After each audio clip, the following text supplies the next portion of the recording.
ఈ గురు పరంపర అంటే ఒకటే గురువే జగత్తుకు.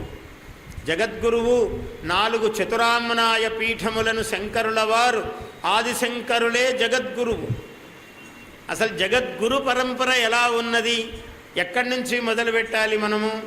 అసలు సమస్త విద్యలు కూడా ఈ ప్రపంచములో పరమేశ్వరుడి నుంచి ప్రభవించాయి.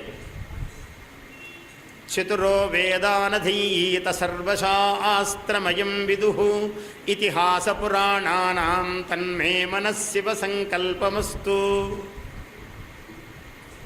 ఈశానః సర్వ విద్యానాం ఈశ్వరః సర్వభూతానాం బ్రహ్మాధిపతిః బ్రహ్మణోధిపతిః బ్రహ్మా శివో మే అస్తు సదాశివోం.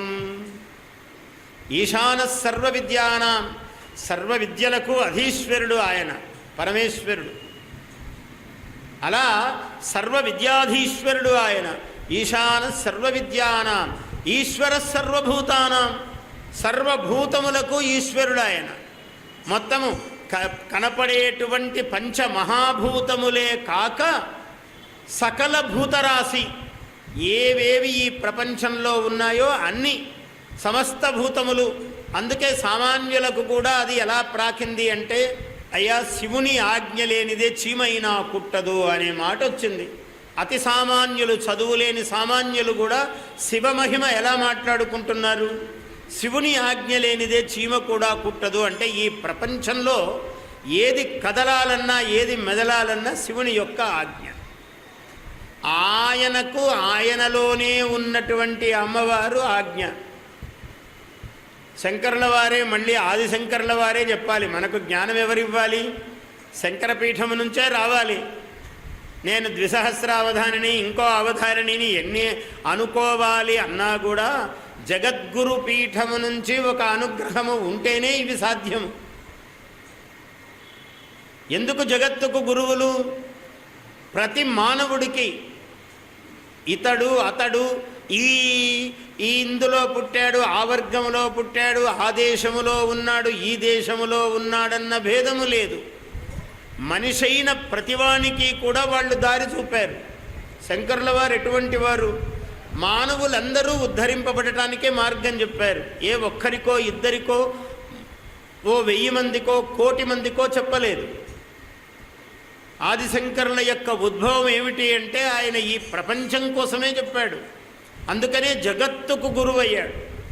ప్రతి మనిషి అంటే భక్తి లేనివాడు, వ్యతిరేకత ఉన్నవాడు, ఇంకో విధంగా ఉన్నవాడు, శక్తి లేనివాడు, శక్తి ఉన్నవాడు, ప్రతి వ్యక్తిని దృష్టిలో పెట్టుకుని చెప్పాడు ఆయన.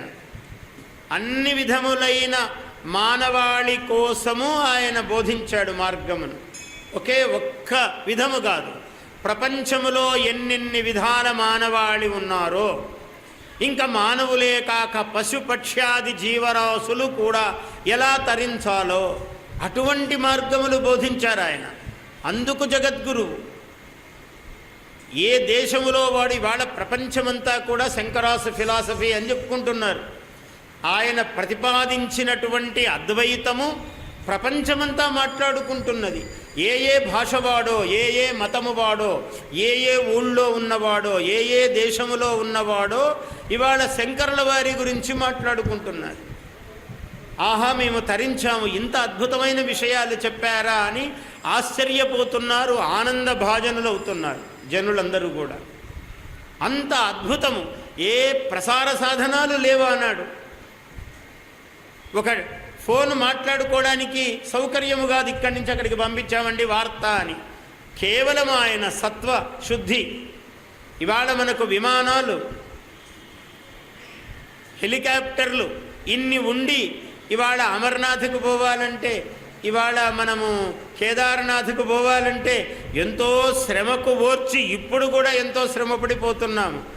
ఏమీ లేని నాడు వారు పాదయాత్రతో వెళ్ళారు. గూగుల్కే గురువు ఆయన. గూగుల్ నిన్న పుట్టింది, మొన్న గూగుల్ లేదు. గూగుల్ వాడికి ఏం జ్ఞానం ఉంది? శంకరులు అటువంటి వీళ్ళ కోటి గూగుళ్లకు గురువు ఆయన. ఎవరాయనకు మార్గం చెప్పారు?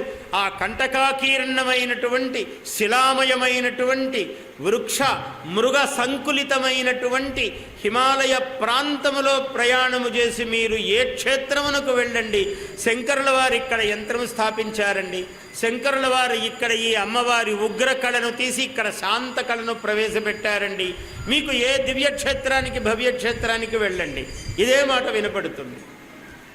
అంటే ఎలా చేసి ఉండాలి ఆయన, ఎలా వెళ్ళి ఉండాలి? ఇంత చేస్తే 32 సంవత్సరములు, ఏమన్నా 300 ఏళ్ళు ఉన్నారా? కానీ 300 ఏళ్ళు కాదు, 3000 సంవత్సరాలు ఒక మహాత్ముడైన గొప్పవాడు ఉంటే కూడా శంకరుల వారు చేసినటువంటి పనిలో ఒక పాదం 1వ వంతు కూడా చెయ్యలేడు. శంకరుల వారు మాత్రమే చేయగలరు. Please subscribe to our YouTube channel. Like and share this video.